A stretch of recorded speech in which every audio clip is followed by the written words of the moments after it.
മാന്യ സദസ്സിന് വന്ദനം. എല്ലാവർക്കും എൻ്റെ ശിശുദിന ആശംസകൾ നേരുന്നു. സ്വാതന്ത്ര്യ സമര നായകനും സ്വാതന്ത്ര്യ ഇന്ത്യയുടെ ഒന്നാമത്തെ പ്രധാനമന്ത്രിയുമായ ജവഹർലാൽ നെഹ്റുവിൻ്റെ ജന്മദിനമായ നവംബർ 14 രാജ്യമെങ്ങും ശിശുദിനമായാണ് ആചരിച്ചു വരുന്നത്. കുട്ടികളോടുള്ള അദ്ദേഹത്തിൻ്റെ സ്നേഹം ഏറെ പ്രശസ്തമാണ്. ആ സ്നേഹം തിരിച്ച് കുട്ടികൾക്കും അദ്ദേഹത്തിനോടുണ്ടായിരുന്നു. അവർ നെഹ്റുവിനെ സ്നേഹത്തോടെ ചാച്ചാ നെഹ്റു എന്ന് വിളിച്ചു. ആധുനിക ഇന്ത്യയുടെ ശില്പിയായാണ് രാജ്യം നെഹ്റുവിനെ ആദരിക്കുന്നത്. കാശ്മീരിലെ പണ്ഡിറ്റ് സമൂഹത്തിലുള്ള ബ്രാഹ്മണ കുടുംബത്തിൽ ജനിച്ചതിനാൽ അദ്ദേഹം പണ്ഡിറ്റ് ജവഹർലാൽ എന്നും അറിയപ്പെട്ടു. ലണ്ടനിലെ പ്രശസ്തമായ കേംബ്രിഡ്ജ് സർവകലാശാലയിൽ നിന്നാണ് നെഹ്റു ബിരുദം കരസ്ഥമാക്കിയത്.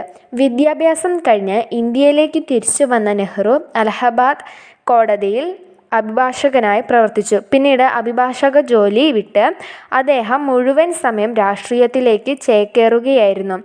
ഇന്ത്യൻ നാഷണൽ കോൺഗ്രസിലെ ഇടതുപക്ഷ ചിന്താഗതി വെച്ചു പുലർത്തുന്നവരോടൊപ്പം നിൽക്കാനാണ് നെഹ്റു താൽപ്പര്യപ്പെട്ടത്.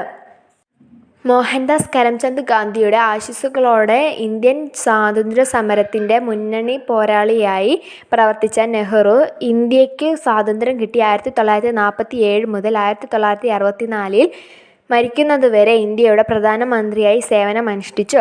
സോഷ്യലിസത്തിലൂന്നിയ നെഹ്റുവിൻ്റെ രാഷ്ട്രീയ ദർശനങ്ങളാണ് 4 പതിറ്റാണ്ടോളം ഇന്ത്യയെ നയിച്ചത്. ഇന്ത്യൻ സ്വാതന്ത്ര്യ സമര നേതാവ്, രാഷ്ട്രീയ തത്വചിന്തകൾ, ഗ്രന്ഥകർത്താവ്, ചരിത്രകാരൻ എന്നീ നിലകളിലെല്ലാം വ്യക്തിമുദ്ര പതിപ്പിച്ച നെഹ്റു രാജ്യാന്തര തലത്തിൽ ചേരാനയം അവതരിപ്പിച്ചു ശ്രദ്ധ നേടി.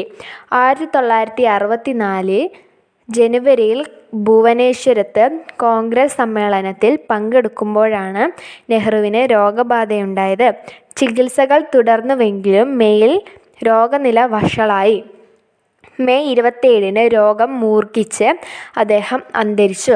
തൻ്റെ ചിതാഭസ്മത്തിൽ നിന്ന് ഒരു പിടി ഗംഗാനദിയിൽ ഒഴുക്കണമെന്നും വലിയൊരു ഭാഗം വിമാനം വഴി ഇന്ത്യയിലെ കൃഷിക്കാർ അധ്വാനിക്കുന്ന വയലുകളിൽ വിതരണമെന്നുമായിരുന്നു നെഹ്റുവിൻ്റെ അന്ത്യാഭിലാഷം.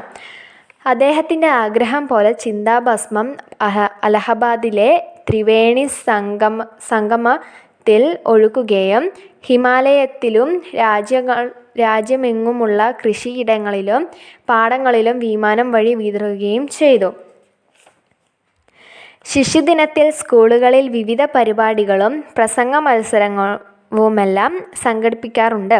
എന്നാൽ ഇത്തവണ കോവിഡിൻ്റെ പശ്ചാത്തലത്തിൽ സ്കൂളുകളിലെ ശിശുദിനാഘോഷം ഓൺലൈനിലാണ്. ഒരിക്കൽ കൂടി എൻ്റെ ശിശുദിന ആശംസകൾ നേരുന്നു. നന്ദി, നമസ്കാരം.